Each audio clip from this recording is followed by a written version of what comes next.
we are going to dive again into this space. Now, as I mentioned, a couple of weeks ago, we did consciousness. Today, we are coming into the practicalities of that. But I do want to take all of you a little bit back into that journey of the theory and the journey to the practicalities. Firstly, I want to say thank you. We had nearly 600 people signing up for today, which for me was wow. Thank you for connecting, for being interested. But it also shows me that we're all curious about this topic.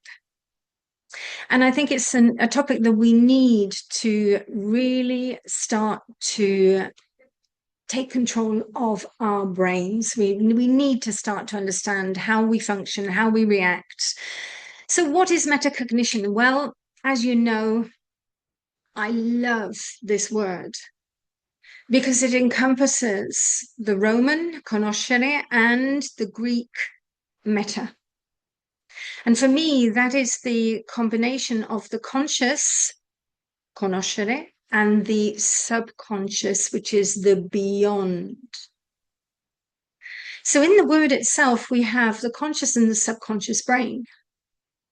Now, remember, everybody, that the brain is our greatest feedbacker.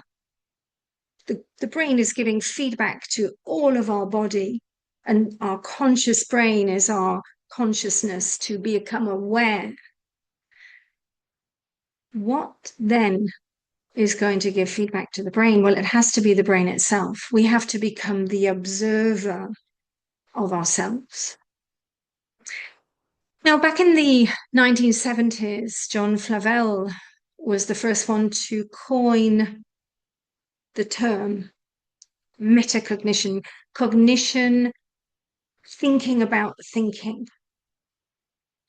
And then from the 70s onwards, we've had various takes on this, so especially in education.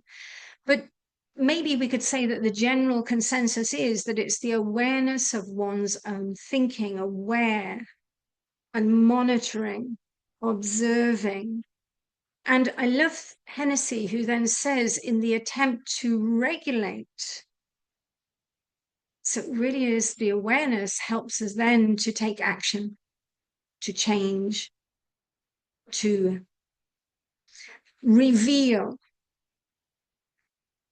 Now, in education, you've got various other definitions. You've got Costa, McKelwey. I think most recently and most famously Hattie, who has written so many books with so much research on this topic, and really this message of we need to develop the awareness of what we're doing, where we're going, how we're going there. We need to know what to do when we do not know what to do. And this self-regulation or metacognitive skills are one of the ultimate goals of all learning. Now, honestly, in school, we never had this, did we? Any of you have this? I think I went through school thinking, what on earth? I didn't have a clue. I was just blindly coming into it. And by the way, really, and it's probably happened to many of you, always given messages like, oh, you're so intelligent. Oh, you're clever. Oh, you can do this. Can I? Really? How am I doing it? I've no idea. And even those messages for me were negative because they would push me into a state of, I don't know what I'm doing. By the way, I don't know if many of you know this, but I actually left school at the age of 16. So you could describe me as a school dropout because I was. And at the age of 16, I then went on to live life. At the age of 17, I started teaching English. That's how I started in this profession. And then at the age of 24, it was thanks to my brother-in-law, who was an adult school teacher, who kept saying to me, Rachel, go back to school. Rachel, come on. Rachel, come on. Rachel, come on. And it was thanks to him that I then did the access to university, I did the long distance UNED in Spain. I did law, and then I did 10 years of academia. 10 years from the age of 24, 25 to the age of 34, 35, and still now continuing.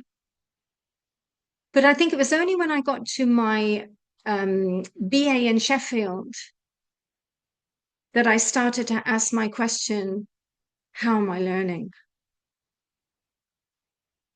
How can I be more efficient here? What was I doing in Spain with the long distance course that got me through it? What do I need to do now? So I think it was that self-realization, and I've always been self-taught. I've been a very solitary learner through my life. But it was only then that I started asking those questions. Now you are in those positions of being educators where you now can help little children, teenagers, adults, anybody start to ask themselves these questions. And I know that the neuroscience says that learning styles don't exist. Let's agree with them. Let's say, yes, multiple sensory input is the best.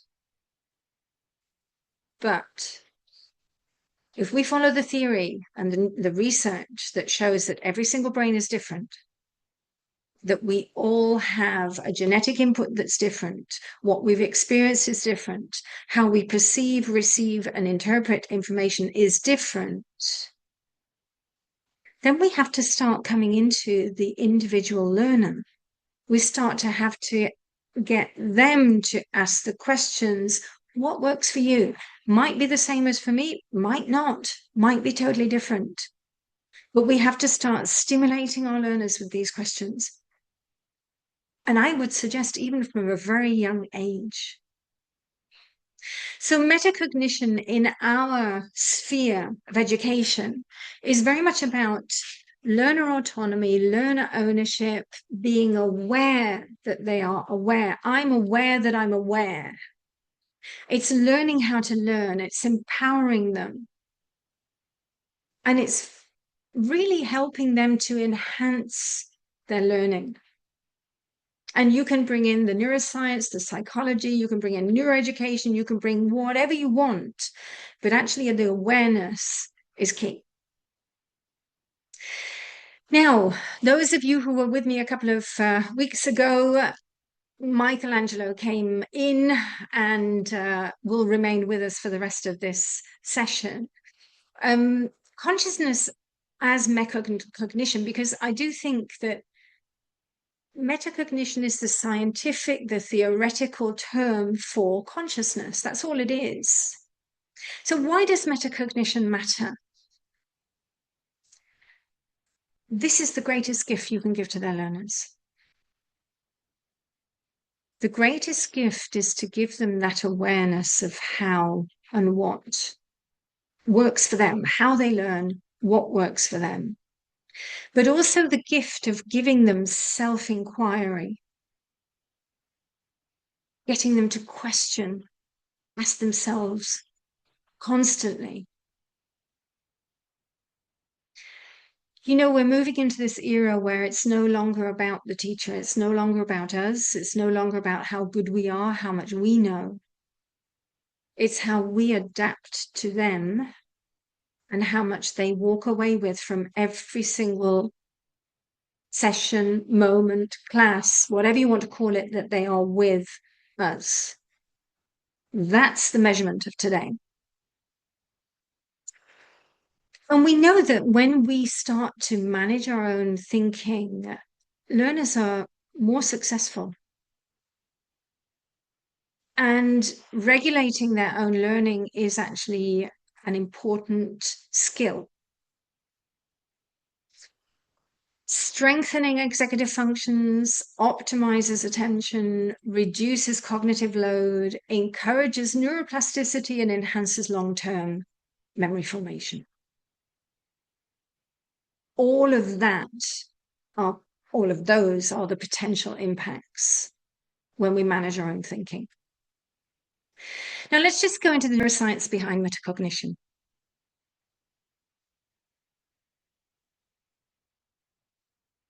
Prefrontal cortex, executive functioning.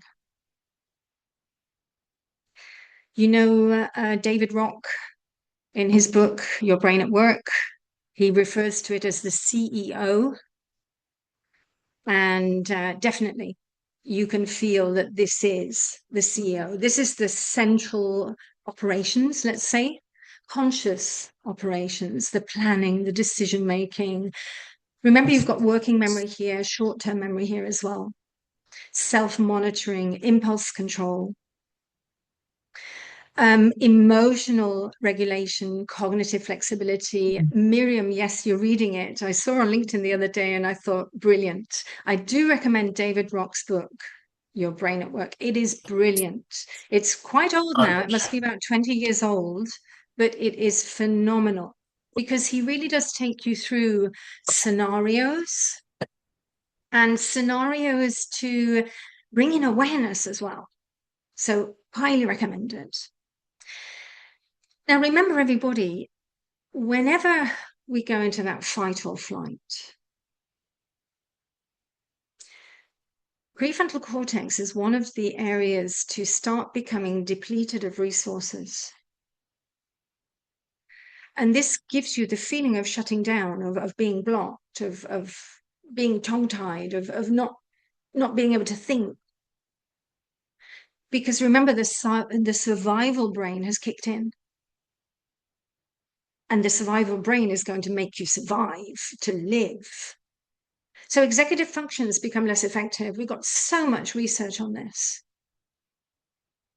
So it's always important that we are in that very calm state so that the brain is fully functioning and able to function. You cannot become conscious if you are in a fight or flight because literally the brain is pushing you into survival mode. Here it is, prefrontal cortex. It is the chief executive. It does allow us to stay focused, monitor errors, resist distractions, switch strategies, evaluate progress.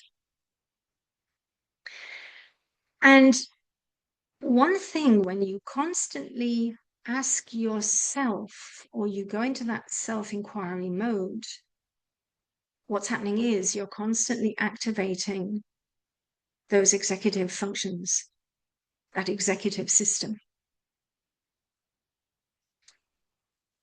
Now, let's go into emotional regulation as well, because another thing that we move into when we come into this metacognition is we start to monitor and evaluate and then hopefully move into being able to control and modify and regulate emotional reactions. This is one of the hardest ones, isn't it, everybody? When we're triggered, especially if we're triggered and the amygdala goes into that amygdala hijack and we explode. Look at road rage, and I think we might all be a little bit guilty of that once in our lives. Literally, that emotional reaction is like an explosion. Now, as we start to come into more awareness, we start to observe what's happening to me in this situation. And then we start to observe, how am I reacting? And then we start to control it and we start to change the reactions into different ways, different reactions. Let me give you an example. And it's a very one that just came into my mind. My mother used to always make comments when I was traveling. Oh, what if there's a crash? Oh, what if the plane comes down? Oh, every single time I was going to travel, this was the pattern of conversation. And as you can all imagine, I would flare up and say, oh, don't be silly. You're always saying the same. I would flare up. Until I started to think, well, actually, I'm going to observe this. What's the reason? Obviously, I'm frustrated. I'm annoyed. She's always saying the same thing. And then I started to change it. And one day when she went off into her little pattern of conversation, I said to her, Mum, how useful is it for you to say this to me every single time that I travel? And that made her stop and think. And believe me, from then on, she never said it to me again. And it just needed one moment for me to then firstly observe it and then change it. And this is what happens when you start to become emotionally aware. You start to become more and more able to change patterns of conversations. And the most difficult ones are with friends and family. They really are. But you are also regulating, many of you, you're regulating children in the classroom, teenagers. You might be regulating extremely busy adults who suddenly flare up because they're so stressed. And again, it might be your questions that help that person to move on. Now, Daniel Siegel, I do recommend a lot of his work. Remember, he is the one with the hand brain for kiddies, you know, with the amygdala inside and the prefrontal cortex. And when we get frightened or scared, the prefrontal cortex runs away and the amygdala is left on his own or her own to defend itself in the world. It really works wonders with little kiddies to help them to understand when you're stressed, this is what your little amygdala is doing inside the brain. It's aroused. So Daniel Siegel talks about recognizing emotions and responding intentionally. And with awareness, that's where we really move into choices. Now, we also have to think about our attention networks because conscious awareness is also bringing in the attention. And attention is comprised of three major networks. The first one is the alerting network, the alarm, the alert, the staying ready and vigilant. The second one is then the orienting network. You're directing your attention to that stimulus. What should I focus on? And then the third one is actually the executive attention network, which is managing distractions, impulses, fighting them, if you like, the sustaining focus. Now, this is also part of the awareness, you know, how aware am I? How focused am I? What do I need to retain that focus? These are all the questions that we have to start asking ourselves. Now, let's just move into a little bit what gets in the way. Because cognitive overload can get in the way. And what we are looking for, Sweller talks about cognitive load theory back in the 1980s. What we are trying to really promote is the germane load, which is the effort that we devote to learning, patterning, understanding, and building knowledge structures, rather than the intrinsic or the extraneous loads. Now, how do we do that? Well, we do that very much with chunking down, breaking things down. So if you ever feel overwhelmed, you need to start asking yourself questions. How can I break this down? Where can I start with this? What could I do first? Okay, I've got this enormous problem. Forget the problem. Where can I start? Then what can I do? Now, this is also the same for learning. We need to break that learning down more. We have to do it because the learners don't know how to do it. And a lot of my courses, what I am training all of you to do is break language down. It's essential because there's so much to learn in language. I personally think that's why it takes many people many, many years to learn, because they're so overwhelmed with language and it takes their brain all that time to sort it out. Whereas when we start to give it to them in bite-sized chunks and we build them up with those chunks step by step, then they get it, and they get it faster. We're seeing that. Now, chunking not only helps with the material that you are chunking, but it also helps remembering, retrieving other material that hasn't been chunked down. So from the theory, we deduce that actually chunking helps to free up working memory. So chunking can decrease cognitive load and promote the germane load. In turn, that will then help storage.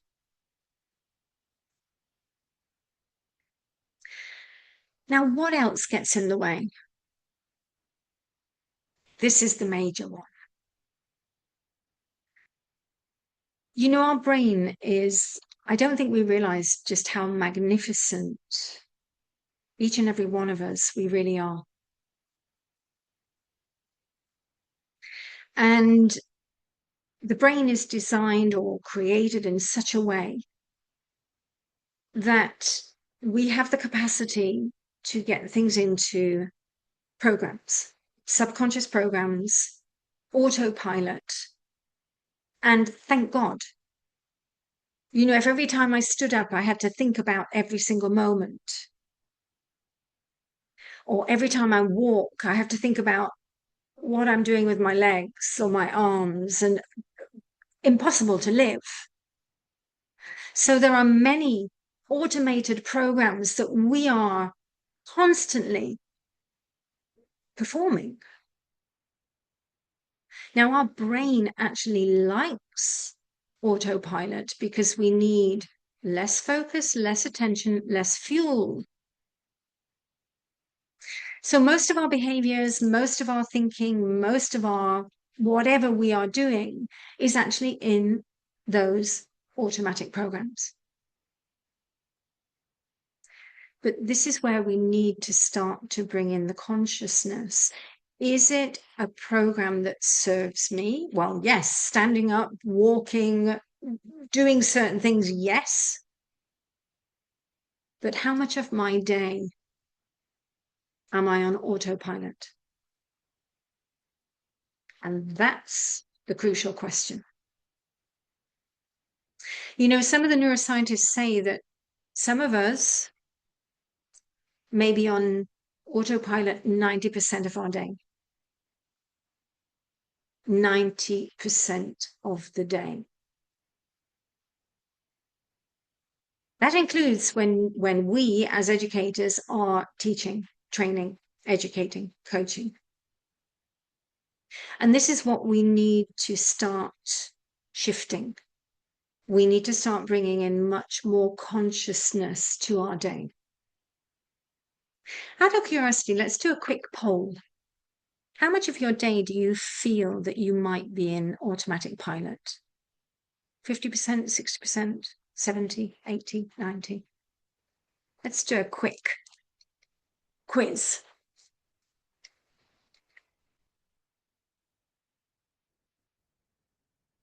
70, 70, 70, oh, lots of 70s. 70 is good. It's not 90.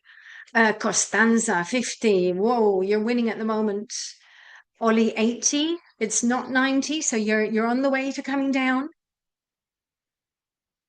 Some 80s, yep. Greta, 40. Brilliant. Anna, 50. Right. Now, it's an interesting question for all of you to take away from today. Oh, somebody just said 30. Who was that? Alona, well done. Brilliant. So, Andrea, you question yourself all the time. Super. And I think that really is the point. How much are we going into that observation? Now, yes, Alona, meditation trains the brain, it disciplines the brain. We all know that. So does exercise, training the brain. Music might do the same. But one of the key points is breathing as well, Antonella, yes. But one of the key points is these questions that we're asking ourselves and observing our thoughts, observing our feelings. How do I feel about this? What am I feeling at the moment? And making those choices, because by the way, we can even change how we feel. We are in control. Now, nicely, Kahneman, I don't know if all of you remember his book, Thinking Fast and Slow. I remember one of my clients back in 2011 reading it. He was a young lawyer, and that was when I was starting to come into the neuroscience, and we had great conversations about this book. It's interesting because Kahneman talks about system 1, system 2. And he talks about system 1, the subconscious. It's fast, it's automatic, it's emotional, intuitive, little effort, makes quick judgments. And sometimes it's very, very quick to react, do. But then you've got the consciousness, which is more analytical, logical, deliberate, and it requires conscious effort. Now, I would suggest it's about getting the equilibrium here, because we have a perfect system, but it's how we operate it to perfection rather than without that consciousness. So I do want to talk a little bit about something I wrote about on LinkedIn this week. If none of you, or if some of you have been onto my newsletter this week, I wrote about open tabs. And I really can relate to this. And the article that I wrote was about me and my studying and trying to get back into focus. We live in a world where our brains are constantly able to be distracted. But I also think this concept of open tabs is how to manage the overload. Now, when you think about it, if there's something in your mind that you have not found closure to, maybe you've just had an argument with somebody and it's still going on. You all know that moment, yes? When you still got it going and it's churning, it's churning. For me, that's an open tab, like on the computer. It's an open tab in the background. Until you press that X, it's not going to disappear. It's running in the background. Now, open tabs, if you've got multiple open tabs, I've got to do this, I've got to do that, I've got to get the dog from the kindergarten later, I've got to do this email, I've got to do this presentation, I've got TESOL webinar after this. Oh, how the hell can I sit and study when my brain is in that state? And I think there it's about being honest with yourselves and trying to find out how many open tabs have I got open and how can I start closing some of them? Because if I've got 50 tabs open, if I can at least close 30, my brain is only battling with 20, and then maybe I'm going to be able to sit and study. But it really is about all of you finding those open tabs, and even more, your learners. And this could be if you've got a busy executive, a busy client coming in with thousands of open tabs, you may need to ask right at the beginning, can we talk about the tabs? Because if you've got multiple tabs open, you're not going to be able to learn. So what do we need to do to help you to calm the brain, to settle down, and to get you into what I call a learning state? Because if we don't, we're not going to be cost effective today. We're really going to have problems with the cost effectiveness. So definitely open tabs, cognitive overload, the autopilot, those are things that could stop us or block us or get in the way of consciousness. And as many of you know, I do promote and I do stand for very much the gold standard of coaching with the International Coach Federation. There are other organizations across the world, and coaching really can help us. It can help us as educators move into a deeper communicative space where we are actively listening, and I mean beyond the words. We're moving into powerful questions, and those questions include those questions which are going to trigger the awareness and empower our learners to find themselves, to discover, uncover, reveal what they need. Who are they? It's also about no judgment. We're moving beyond the judgments. Coaching really trains you to move away from the judgments and to be a soundboard, not to tell them what to do. As teachers, we're used to spoon feeding, giving, telling. Here, it's about sitting back, letting go, and really soundboarding, mirroring, provoking connections as well in the brain. If you're in a learning situation, we're trying to get them to have insights. That's what coaching is about. And you are there to partner. You're moving into an equal status. You're supporting them, promoting their autonomy, their ownership.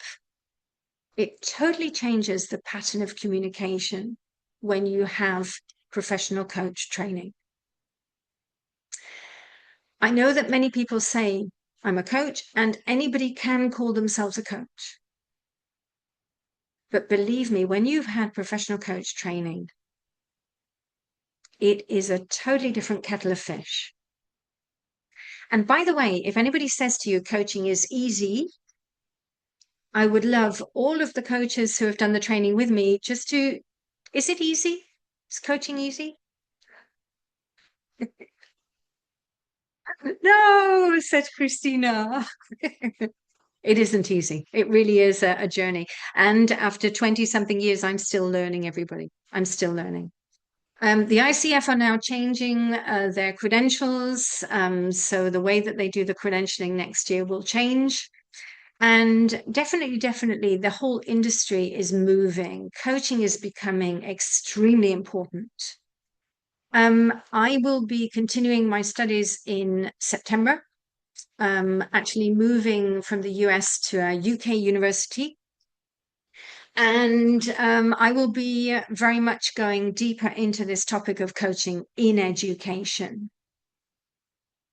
So I hope that we will be able to bring out some meaningful research and on the impact of coaching in education as we move forward.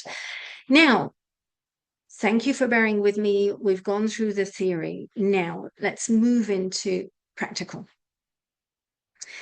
And there are many things that we can do. First thing I want to remind you all, brain-based strategies, brain-based research was already back in the 1990s.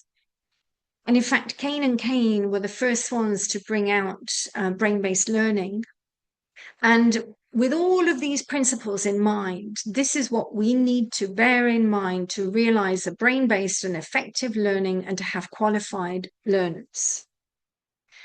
Now, I say this every single time, and I'm going to say it again and again and again. What is the reason that we are taking so long to implement all of this when we had it back in the 1990s?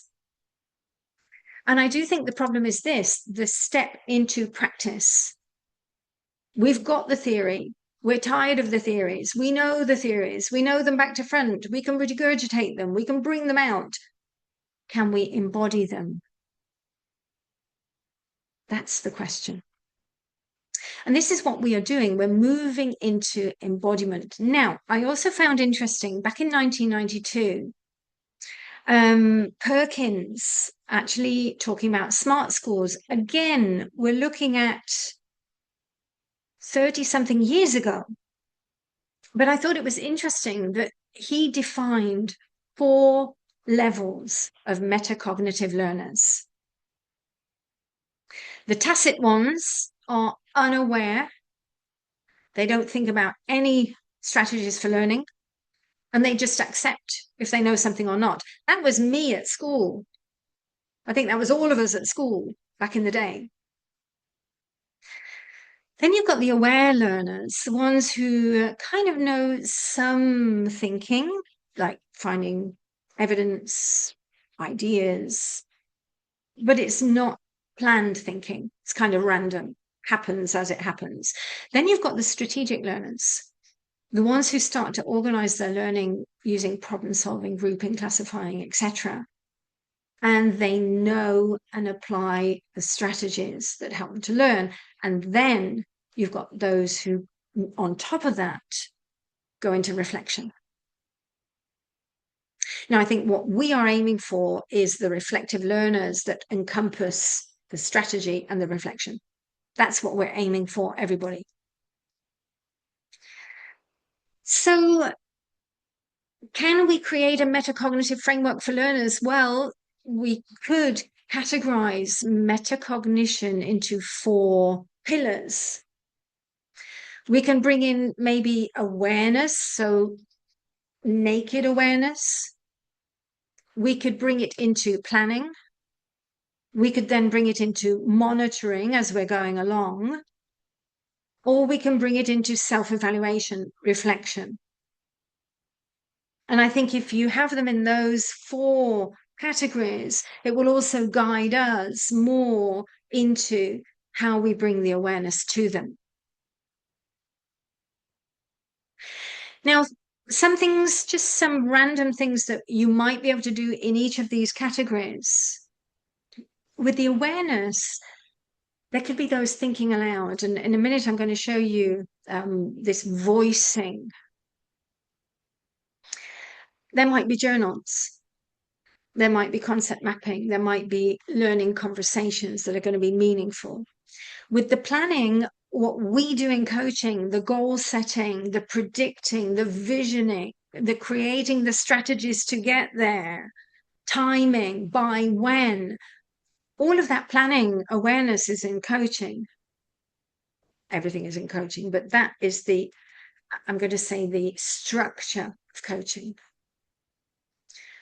As you're working with people, as you're working with your learners, then you're going to go into the monitoring, self-questioning, or you questioning them. Or maybe they're going into what can help me remember here. Or maybe they're going into where am I with the traffic light? Am I at red? Am I amber? Am I green? Am I okay? Am I stopping? Am I blocked? Maybe there's peer feedback.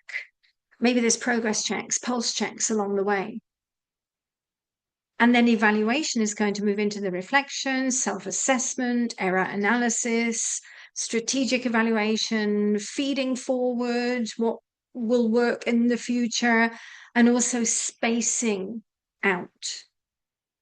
So those are just some quick tips with the metacognition. Now, just to remind the work of Sean, who actually talked about the reflective practitioner, where he spoke about reflection in action, when you're doing it, and the reflection on action after you've done it. And by the way, there are some who have now brought in the pre-action, the planning. So again, let's go deeper into this practical steps that we can take. Let's move into these. And this is what I was saying about the voicing. When you're doing something, it really could be interesting to voice what you're doing. Get your learners. I mean, I always think about a chemistry experiment. If you are a chemistry teacher, you should get your learners talking through every step of what they're doing. Now I'm taking the Bunsen burner. Now I'm lighting it. Now I'm taking the test tube. God, this is taking me back to my school days. But it really could be that sort of getting them to say it as they do it.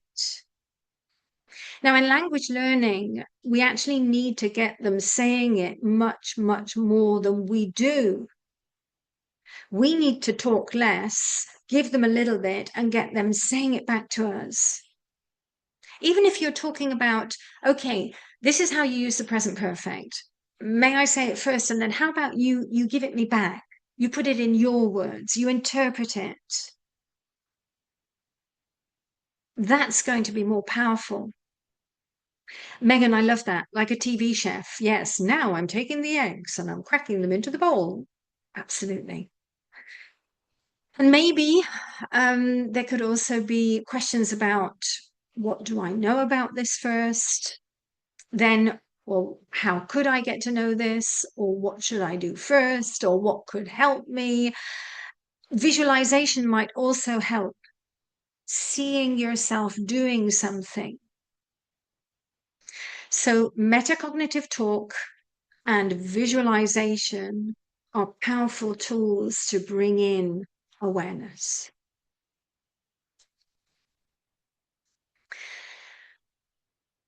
Other tools that you can bring in, if we can call them tools, you might kind of get your learners to reflect on, how is their brain today before we start something?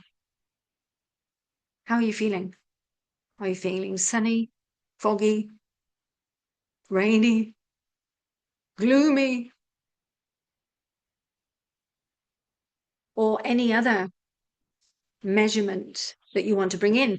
And if somebody said to me and they came in and I said, okay, let's have a brain weather report. How are you today for the learning? Then I would really check in. If they're saying foggy, I might be saying, well, what would you need before we start then to help you in this weather condition? And just see if you can strategize a little bit. Helen, absolutely. Naming the emotion, we know from the neuroscience, actually does diffuse the emotion. It's taking it from the emotional part of the brain to that prefrontal cortex. It's taking off the heat. That was the research with the tarantulas. Another tip, you could get your learners to create a GPS. Where are they now? Where do they want to go? What are the strategies? And how's the route going to be? And if we're on the route, maybe we need to look at the route every single week and say, okay, where are we? Do we need to adjust? Do we need to change? Are there any detours? This sort of thing with children could be great, especially to get them even to create that little map. It could be their treasure map. And when they get to the end of that journey, there might be a reward, dopamine. But again, it's that consciousness of being on that learning journey. Everything is about bringing in the consciousness. Joanna, I love that. Yes, a thinking roadmap. Absolutely. There might be a pause button that you can bring in. So you might announce, after 15 minutes of doing this task, we're going to stop. We're going to pause.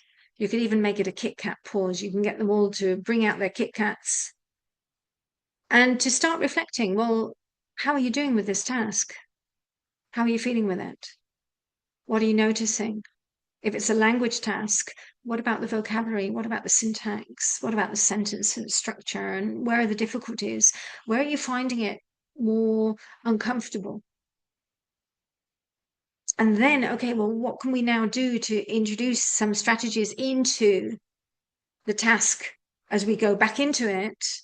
What do we need to do to help you to move forwards in a better way?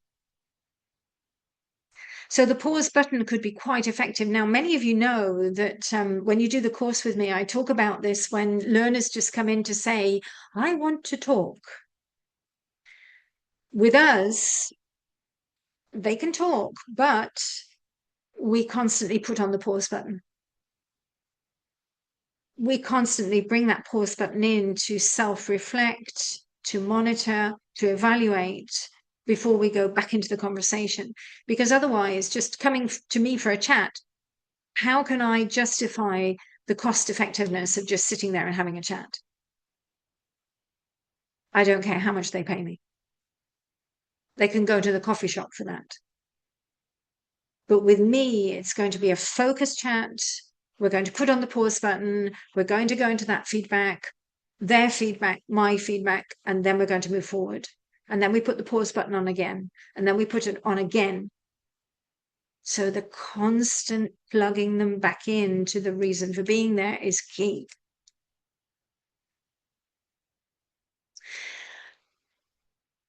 There might be a learning dashboard. You might have a scale sort of, or scales where they're rating themselves.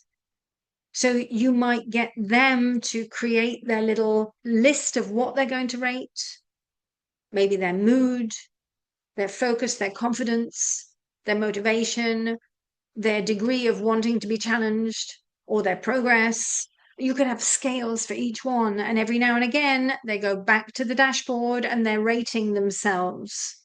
And then maybe in a month's time they're comparing their ratings. And in 2 months' time, they're comparing their ratings. Again, it's about this constant bringing in the consciousness.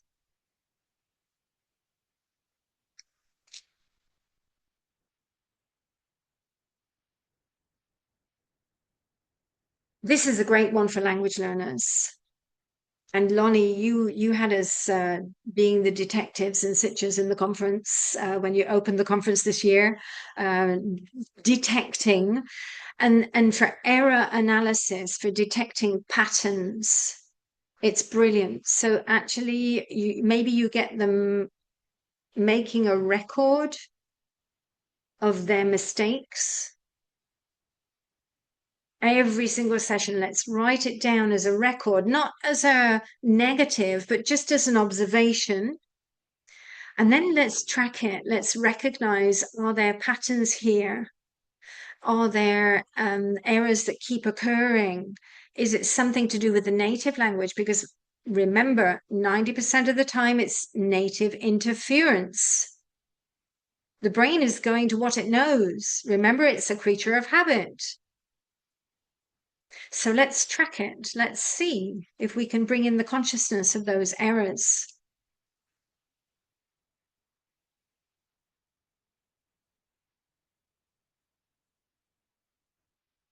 PR, I don't know your name, but yes, a little bit like an error log. I think there it's very important that it's not as a negative, that your learners really take it as an observation to help bust those patterns, to stop them. And this is what we said earlier about the emotions. You might want to bring in a little bit of a trigger tracker. When am I triggered?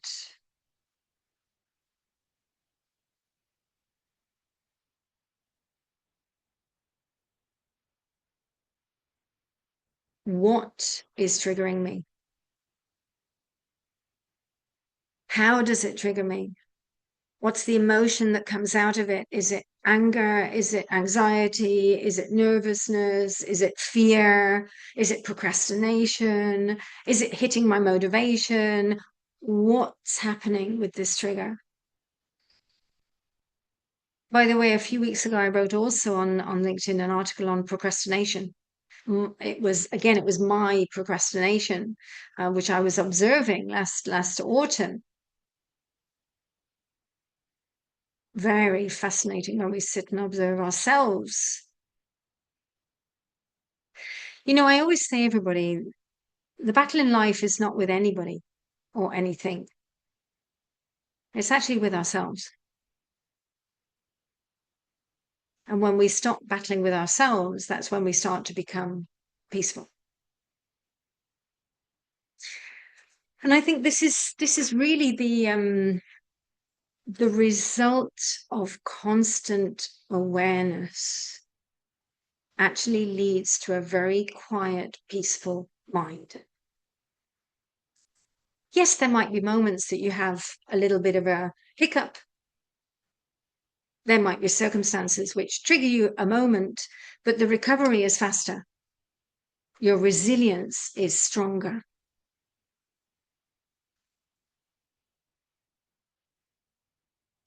Another one you could ask them to do is to connect the dots. Maybe there's dots from the past learning and the new knowledge. Maybe there are recurring themes, concepts. Ior, or Ivor, I'm not sure how you, Igor, I'm not sure how you pronounce that, my apologies. Will there be access to the presentation? You actually will have access to the video, and the presentation is there on the background. I don't actually normally give out the slides now.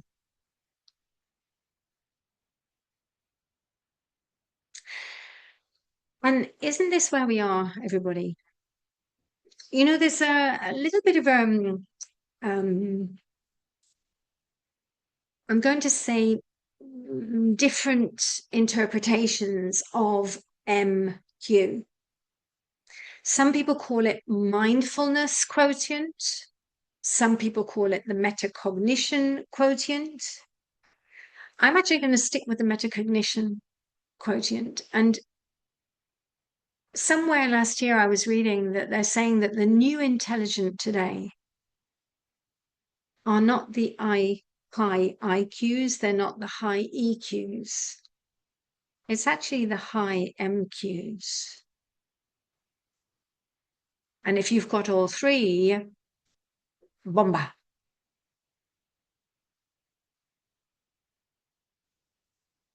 In the world we live in today, I do believe that metacognition is key. It's key to not only help your learners, your coachees, the people who are coming to you for learning, but also to help us with our stability, our calm in all situations. Because at the moment, you have everybody blaming everybody else. Again, last week I spoke about Bolivia. When I was in Peru in February, I was in a school and talking to the teachers, and the teachers were asking me, how do we deal with angry parents? How do we deal with angry children? And there you've got the blame circle still going on. Everybody is blaming everybody else. The teachers are blaming the parents and the kids. The parents are blaming the teachers and the kids. The kids are blaming the teachers and the parents. Everybody's blaming each other. Now, at this point, we have to move away from this and say, nobody should be blaming anybody, because in the world that we live in, it's about each and every one of us, even kids, taking their own responsibility here. We are all responsible for this. Each and every one of us. We are responsible for controlling, disciplining, maximizing, optimizing the brain. I can't manage your brains. I'm responsible for mine. And what I can do is actually help anybody to start to take responsibility and ownership and optimize theirs, just by being a role model, not by telling what to do, but just by helping with questions. What do you think? How do you see it? How is this working for you? How is it not? I can't tell you what to do because I know what works for me. You're different. And I think this is also, we're coming into a world where we're going to appreciate differences instead of trying to push everybody into one box. I think many of us have, right from being a child, we've rebelled against that box. Now we're going to welcome the fact that we are allowing them to have their own boxes. So consciousness is the key.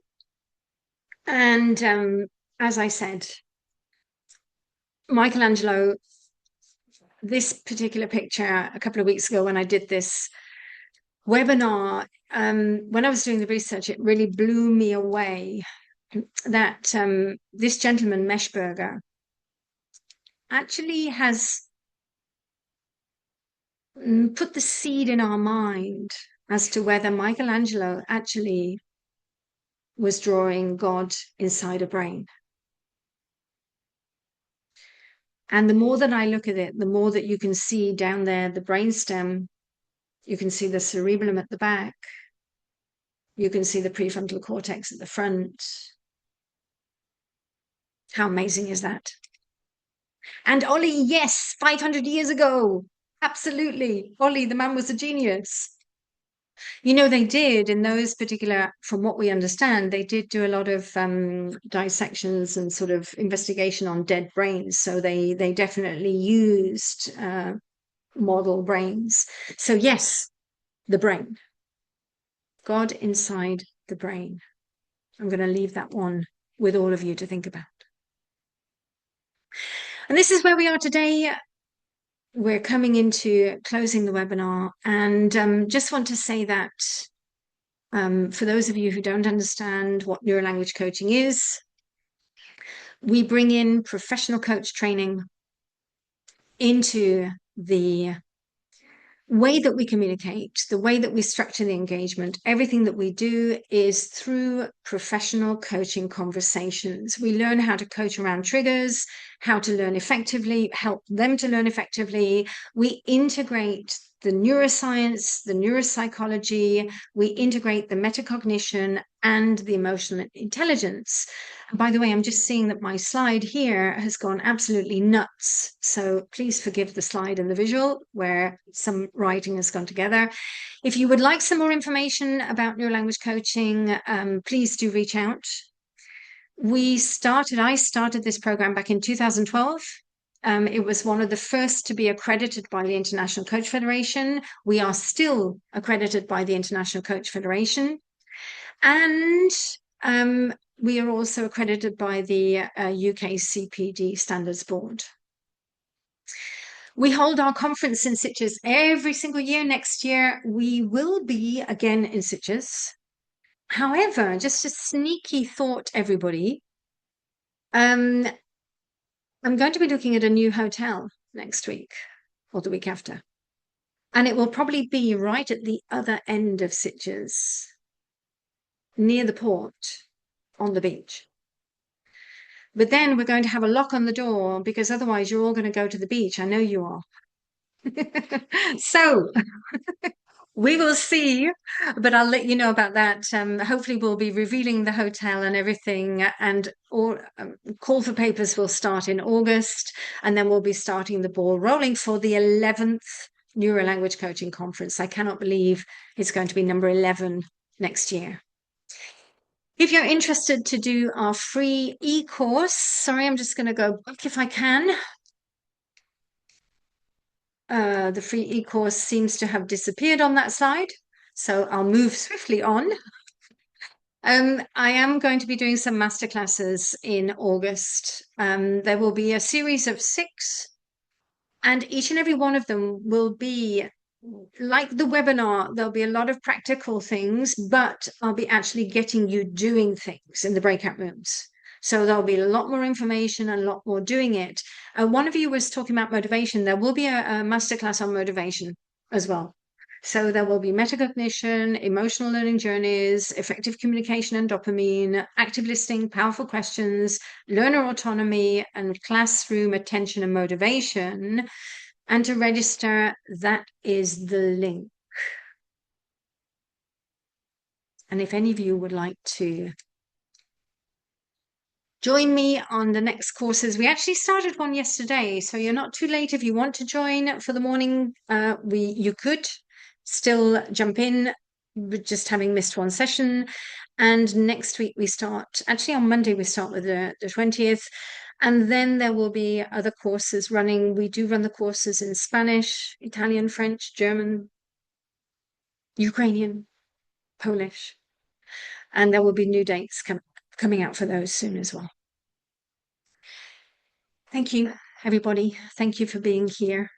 I really appreciate how many people signed up, but I appreciate more all of you who have actually taken the time to be here.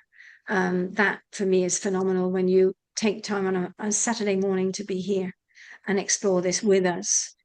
So I'm going to open the floor to any questions with pleasure or comments.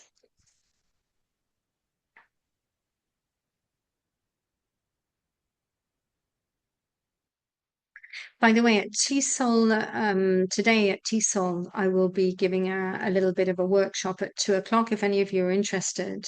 It's the TESOL free webinar website where you can join on that. Maria, so good to see you. Hello. Hi, everyone. Good afternoon. Well, so I love the tips that I get from all these webinars.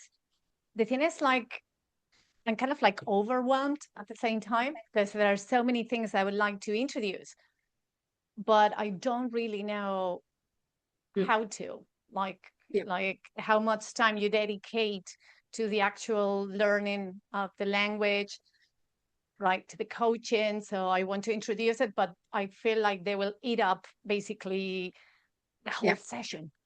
So how do I kind of like, well, obviously it's going to be different if you're with private clients or if you're in a classroom.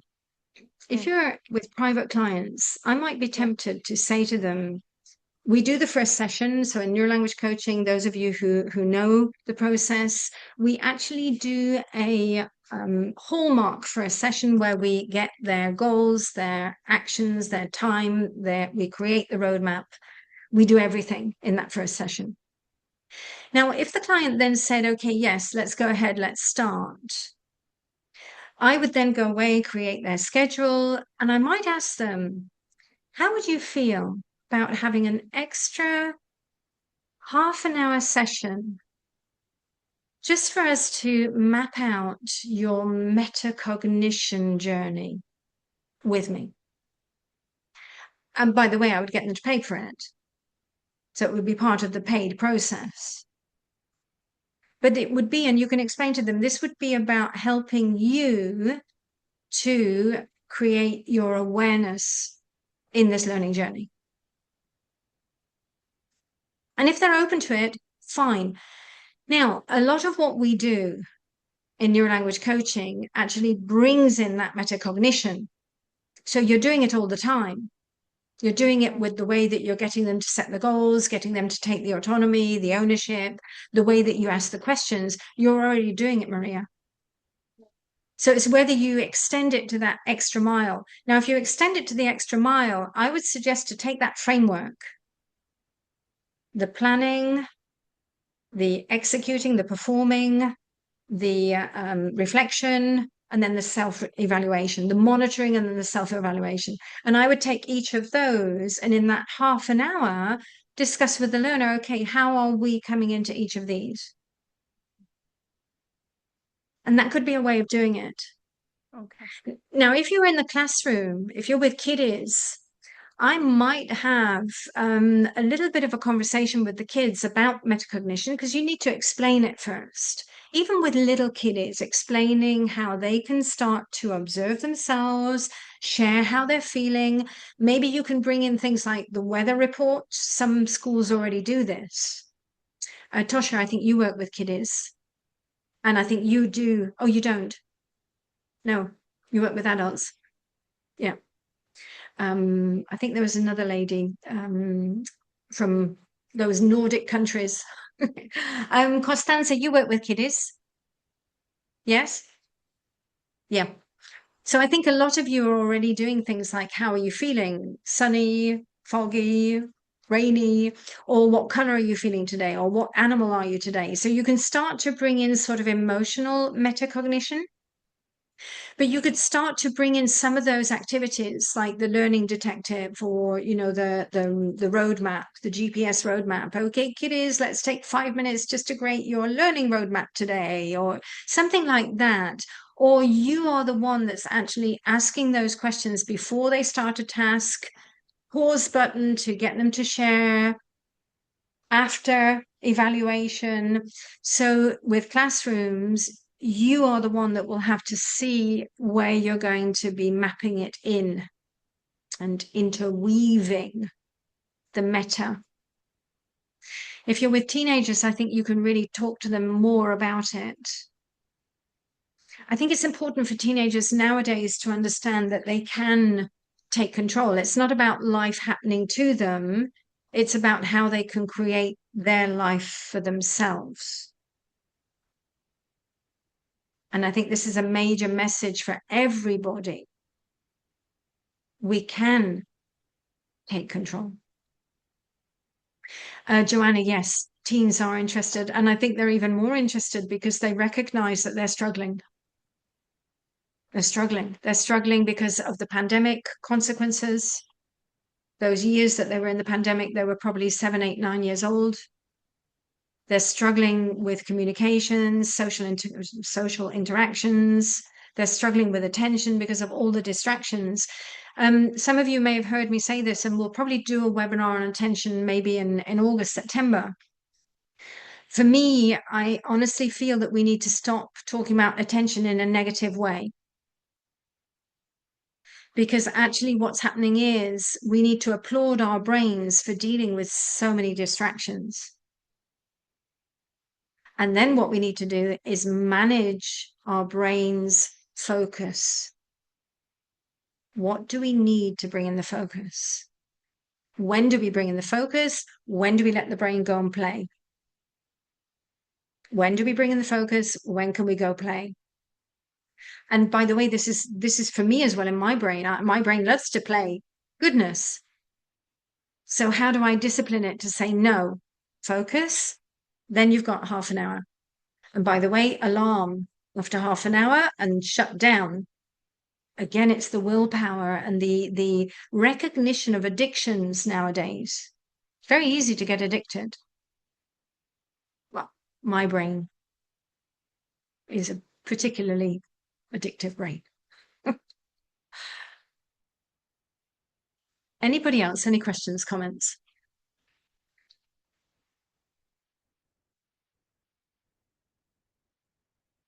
Hermione, so beautiful to see you. Sorry, I joined late. I apologize, but I got something that I'm looking forward to your brain training.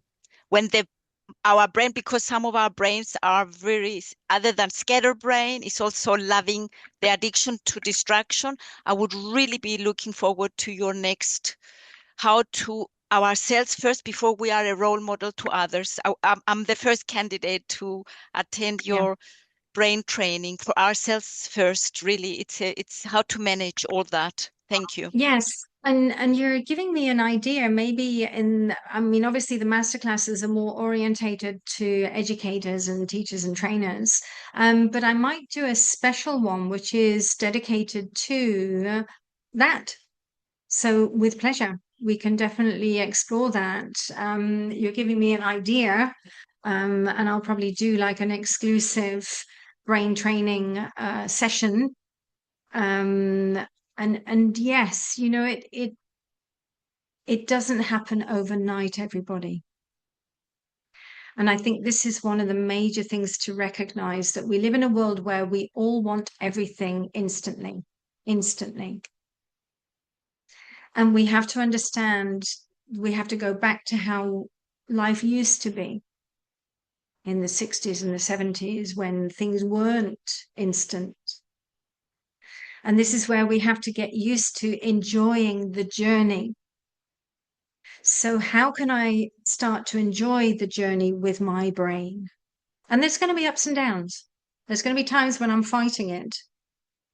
But it is that sort of recognition that, yes, you can do this. Look at the Tibetan monks. How many years do they sit and meditate to get to the brain state that they are in?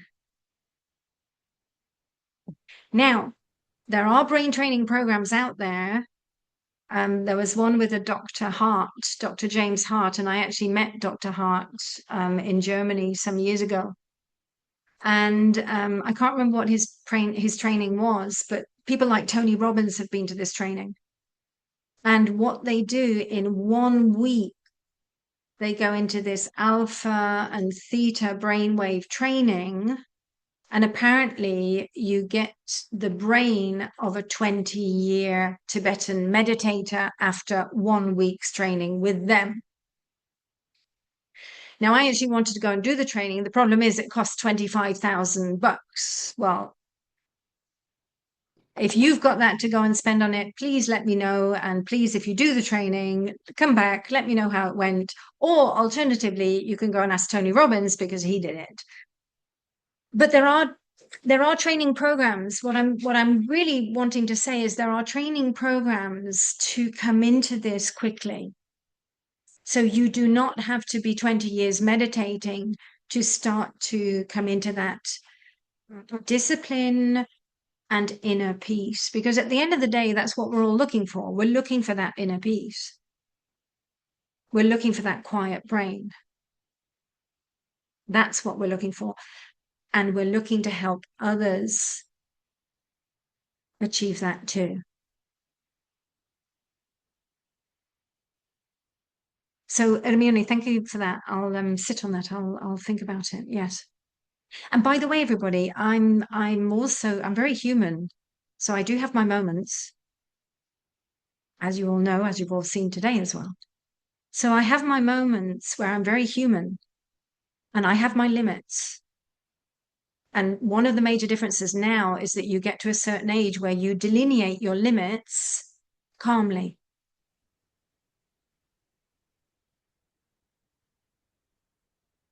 Any other questions or comments? Okay, then next week, Saturday morning, we have neuroscience in the classroom. How can we bring all of this into bigger groups? Because I know that this is a question for many, many people. So we're going to explore what can we do? And does it work? Does it not? What can we do? Where are the limits? Etc. So looking forward to seeing you next week, and hopefully some of you will join me in August for the masterclasses. After next week, we will be looking at doing some webinars. Maybe there'll be a few less in August because I'm also doing other things. But looking forward to seeing all of you next week. Thank you for being there. Have a beautiful Saturday, everybody. Bye.